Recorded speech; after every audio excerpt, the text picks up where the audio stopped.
The Inside Travel Talk podcast and radio show, presented by BluePlanetVacations.com, contains travel deals, promotions, and offers that may be time sensitive. All offers and information were accurate when the show aired. Travel deals and offers change constantly and are capacity controlled and subject to change without notice.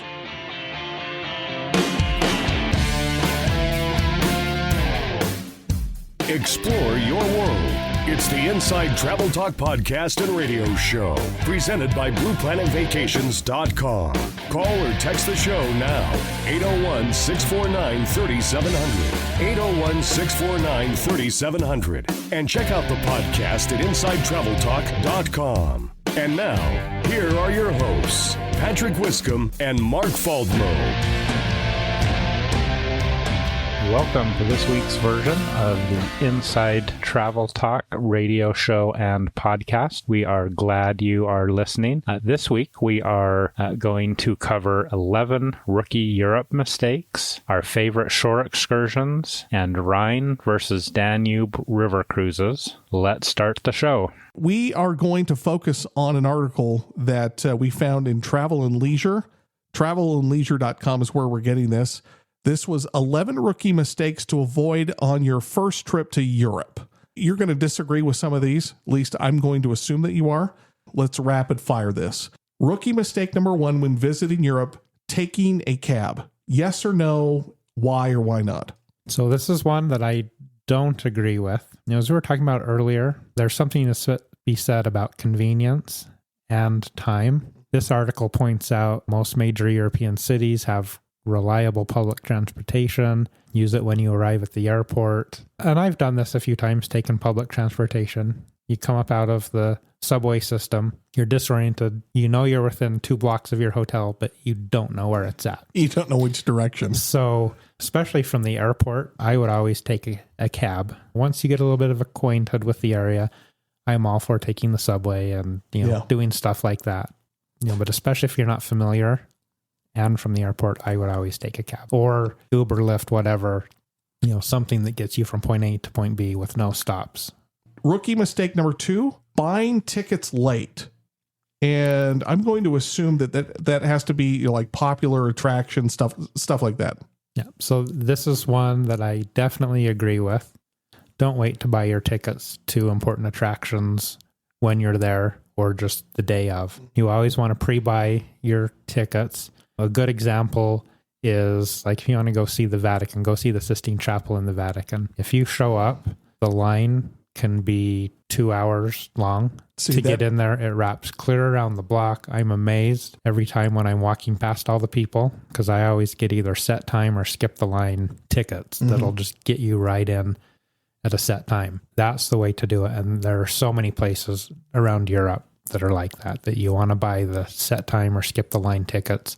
You can buy them in advance, and a lot of times those might also come with a guide, which is nice as well, to have someone explain the site that you're at, that you're seeing. Rookie mistake number 3 when going to Europe, eating at the first restaurant you see, yes or no, or do you really not care? For the most part, agree with this. There's so many good places to eat, and you also want to make sure you're not eating at some of the tourist-focused restaurants. You can find a good local restaurant. I remember in San Gimignano, I wanted a tiramisu, and I looked at one restaurant, couldn't find it or what I wanted, so I went to the next restaurant, settled for that, and it turned out being more like an ice cream instead of a full cake. 3 restaurants down, there was exactly what I wanted, but I had already settled on something that wasn't what I expected. Okay, so you're going to say yes. Don't make that mistake. Correct. Yeah. Mistake number 4, carrying a ton of cash with you. I'm going to say don't carry a ton of cash. That's correct. But what I do, I usually will get $200 or $300 in local currency, just in case if I need it for an emergency when I first arrive, or just need it as I go as an emergency. But typically you can do everything by credit card. Credit cards are the best way if you need to withdraw cash from your credit card. Get the best exchange rate there than going to a bank or to other currency sellers. And they're also, again, coming back to convenient. Credit card is the most convenient way. Mistake number 5, not spending enough time outside. I don't get that. You're there to explore, spend as much time out seeing things and experiencing things as you can. Number 6, forgetting to check with your phone carrier to make sure that you have the plan. So when you're making calls, you don't come home with $1,000 or $1,000 bill. Yes.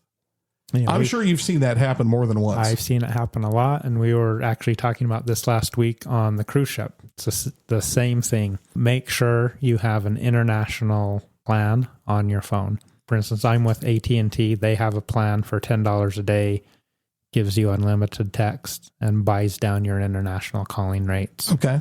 Although I have actually been going to switching my phone off, so I can't make or receive phone calls and can't receive texts, and going to WhatsApp and using internet connections and WhatsApp so that I don't have to even pay the $10 a day. Okay. So, if you use like WhatsApp, or Apple has the similar to the Messenger. Yeah.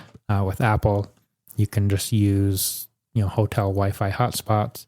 Now, if you're expecting a call or you need, you will need to turn on your phone plan, but I do as much as I can to even avoid that $10 a day. There's Wi-Fi everywhere that you can connect to. Just make sure you also have a VPN that you use, especially when you're traveling, so you don't get stuff stolen. Ordering bread and water. Yeah. So a lot of restaurants in Europe, it's not included, but they'll bring it to you. Oh, really? But you're charged for it, especially when they see a European tourist or an American tourist. They'll give that to you, but then they charge you for bread and water. Not claiming your VAT refund. So basically, when you go shopping, there's a tax. I didn't know that you could reclaim it. Yeah, you can reclaim it on certain hard goods, so like souvenirs, things like that, if it's over a certain amount. So you get a receipt and you keep all of your receipts, and then at the airport, you take it to a VAT refund desk, and they take it and they'll refund the tax. Oh, wow. So in Europe, the VAT, which is value-added tax, is what that stands for, can be up to 30, 40% sometimes. It can be quite pricey. And so, like for instance, I remember purchasing a cuckoo clock in Germany. It's fairly expensive. It was, $400, $500. But I got $160 back in taxes. Wow. When we reclaimed that. Okay, so you can get it back. So you can. So just keep your receipts. If they're over a certain amount, they come with a message and how and where to claim your VAT tax back. This one surprised me. Ignoring 24-hour time or military time. So, 1 o'clock in the afternoon, 1,300 hours, 2 o'clock, 1,400, et cetera, et cetera. Why would that be a mistake? Well, it's a mistake because a lot of people can't convert the time. And so they show up for things wrong time. They miss things. Oh, so they really do. Yeah. Like train stations, time posted everywhere isn't a 24-hour clock. So if you're at an airport, it's a 24-hour clock. So if you don't know how to convert that quickly, just switch the setting on your phone to 24-hour clock. Just add 12 to whatever the number is. So if it's 7 a.m., add 12. It's 1900. Just add 12. How I do it is if it's 1900, take the 1 out and just subtract 2. So 7 o'clock. Oh. So I just subtract. I guess that's basically the same thing. Yeah, it is. So okay. So just add 12. Yeah. Or in Mark's case, add 12 minus 2. So add 10? Well, no. What'd you say? From the main number, I ignore the 1. So on 1900, ignore the 1 and just subtract 2 from 9. Oh, okay. All right. So actually, 7. Okay. You're pick your preference. Yes. So I said my easy way, and it just confused everybody out there. That's how I've done it since I was a child. So. Oh, my word. How funny. Downplaying comfort. You're going to be cranky. Yeah. Make sure you have good walking shoes. I've been in Europe and had blisters, and it's not fun for the rest of your trip. That first day or two, when you're walking a lot more than you're used to, just make sure you comfortable clothes, comfortable shoes. And I would also take that to where you're staying and the location of where you're staying. Stay closer to things, a nicer hotel. Now they will cost you more, but being located well, especially, as we talked about earlier, if you are going to use that public transportation, somewhere that's well located to public transportation. So I would add that to their comfort. They were talking about clothing, but I would add that to the whole whole trip. Last one before we go to break. Neglecting to smile and realize where you are in the world. So don't be a crankball. Realize that you're there to have fun. You're in Europe, for heaven's sakes. Probably somewhere beautiful. Take a deep breath and enjoy yourself. And you're probably with somebody beautiful. One of the things that I wanted to touch on as part of our destination spotlight, and I'll just call destinations, plural, spotlight. One of the things that I want to do with this show, and Mark's in agreement with this, is he has traveled nearly 4 million miles and he has his favorites.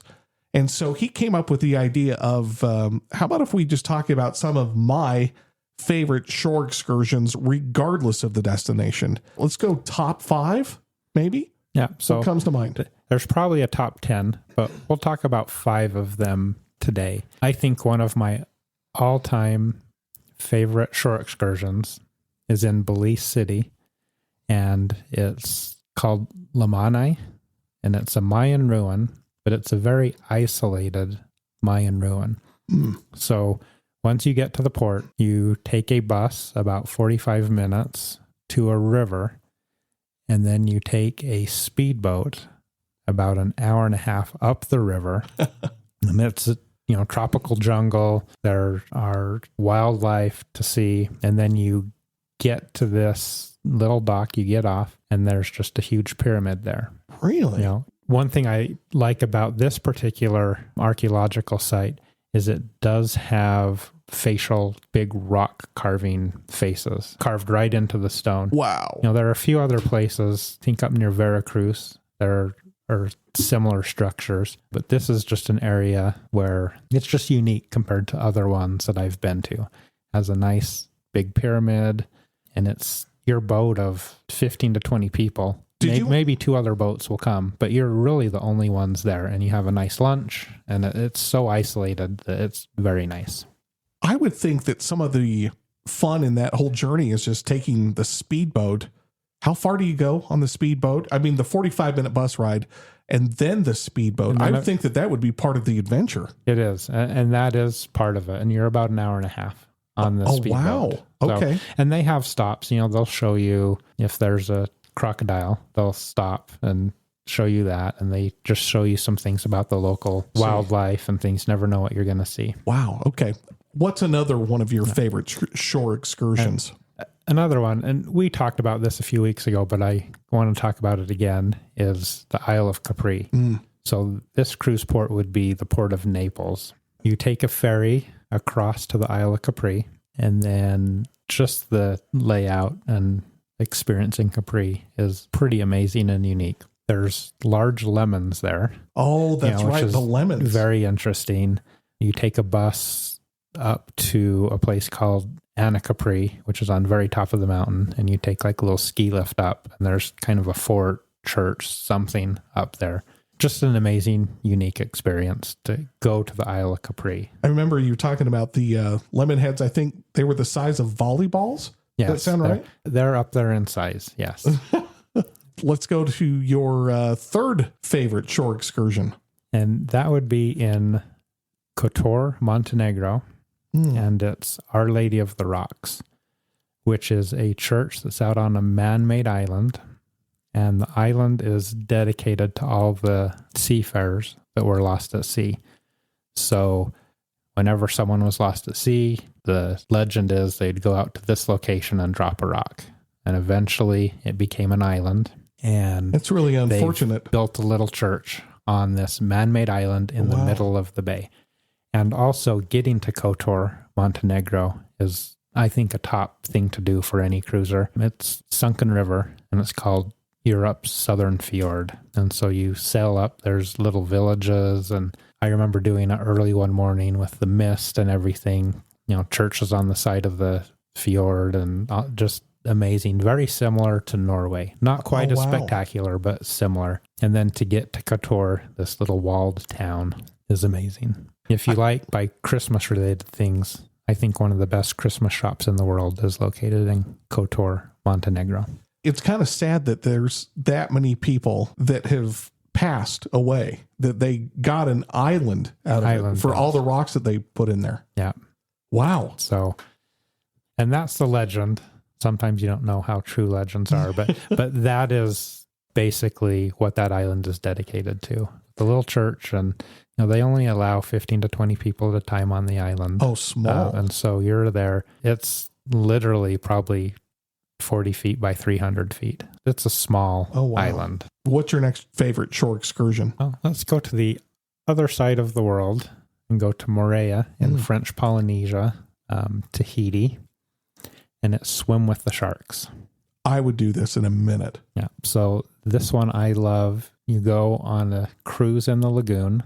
Again, beautiful, kind of like we talked about last week in the Cook Islands, just beautiful lagoons with water that you didn't think you'd ever see water that color. The scenery of Moorea as you're going, and then you stop in a spot, you get out, and there are sharks and stingrays that you swim with. And then you go to, so after you do that, then you go to... I know that they're animals, but it just feels like if you're swimming with sharks that they're pretty accustomed to being around humans. Is that fair? They are. Okay. Yeah. And this is a tour. It happens several times per day. And so these animals, unfortunately probably almost aren't in the wild anymore because that's their meal ticket or the tourists.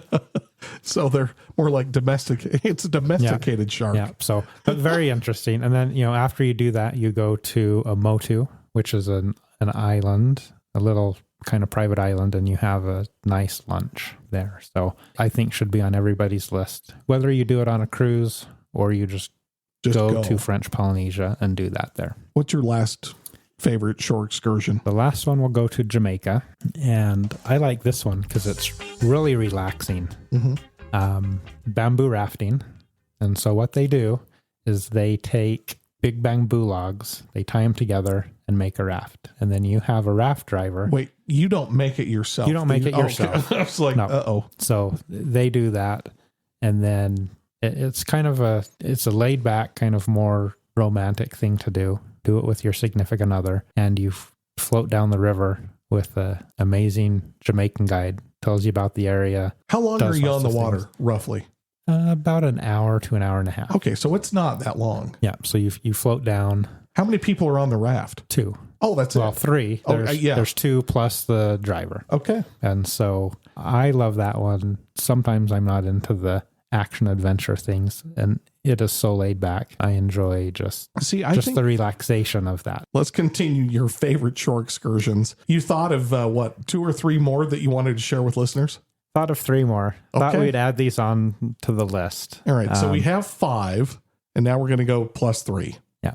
So now it's hilltop towns in southern France. Yeah, you've mentioned this before. I think Ez is my favorite. It's small. Your ports would be Monaco or Nice. Ez is actually just a few minutes from Monte Carlo in Monaco. Oh, wow. And it's a walled city that you go up to. And I just love strolling through the streets of these small hilltop cities. Although I will say, don't eat the candied almonds there. Oh, no. I love candied almonds, and I broke a tooth. So the rest of the trip was hard with one side of my so you had to go inoperable. Oh, see, I thought you were going to say something digestive there. No. Kind of like the Taco Bell Yeah. No. hotel in Palm Springs. Just a chip tooth, but I would go back to Ez any chance I get. How do you spell Ez? Easy. Oh, all right. Easy. Yeah. The letter E, letter Z. So Ez. Ez. Yeah. I don't think I've ever heard of it. No, it's a small little city, but very well worth the visit. What's next? And then we'll go to Grand Cayman, Cayman Islands, Stingray City. See, I would have thought that was in with the swim with the sharks in Moorea. Swim with the sharks. What else are you swimming with there? Stingrays. Stingray. Okay, so this is Stingray City. Yeah, so this is Stingray City. I like this particular tour because you get a little island overview. You get a stop in Hell, which is a city, little town, limestone. You can mail a postcard from Hell, post stamped from Hell. You go out on a boat and you just interact with stingrays. Very kind of relaxed. I like these kind of more relaxed tours. Mm-hmm. It is kind of a tourist trap, but I enjoy it. I think it's a good excursion. That's pretty unique, though, to go swim with stingrays. Yes. Unless you're Steve Irwin. Yeah. Is that too soon? Maybe. No.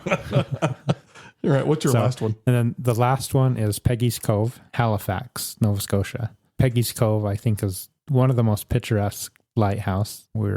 I do talking earlier about Civil War battlefields. I also love, and Heather especially loves to go look at lighthouses. When we were coming back from Alaska, and they really are in operation, I didn't realize how critical lighthouses are. Yeah.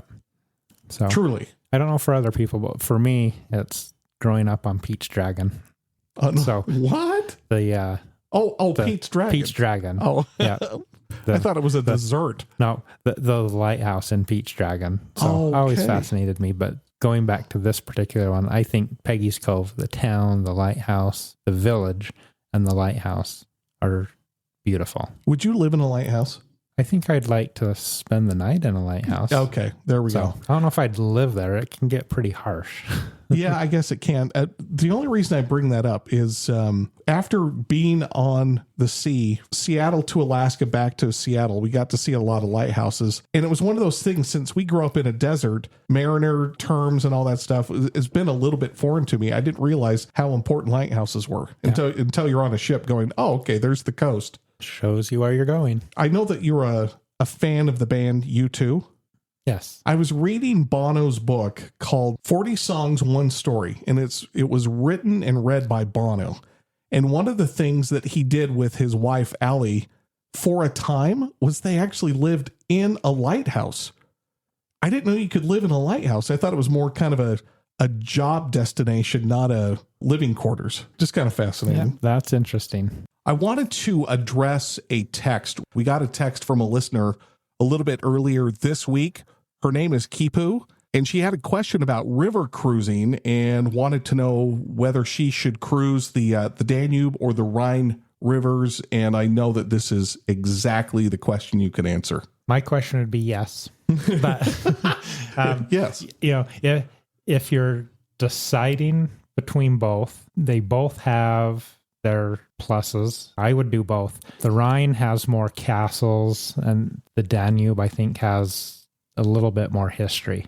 So you cruise on the Rhine, there's castles on both sides of the river that you're sailing past, whereas the Danube has a little bit more history. Budapest, and we can add this in a future show. It's the Budapest. Yep, it's one of my favorite cities. But what a lot of people don't know is if you can't decide, you can cruise both on the same itinerary.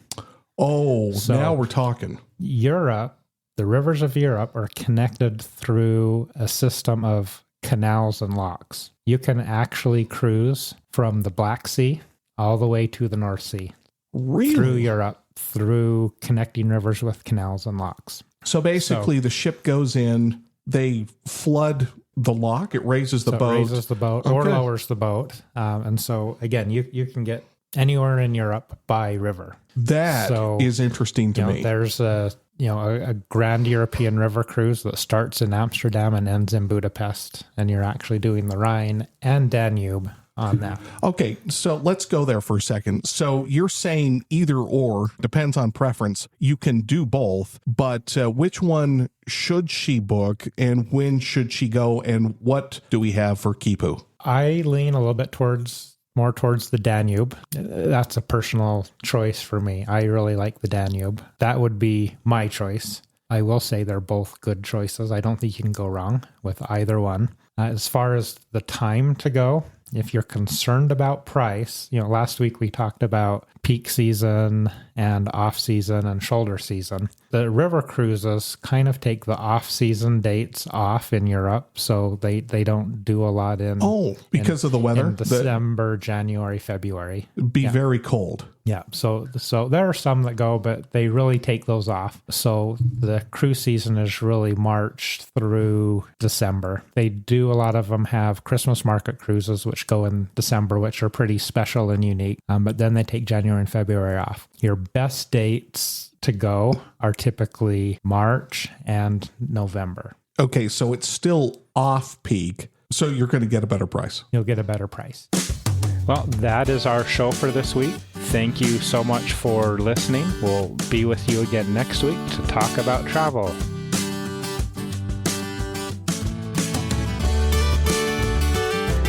That's it. That's the end of the show. You've been listening to the Inside Travel Talk podcast and radio show with Patrick Wiscombe and Mark Faldmo, presented by BluePlanetVacations.com. Book your adventure right now. Call 888-718-7717. That's 888-718-7717. Thanks for listening. Have a great week.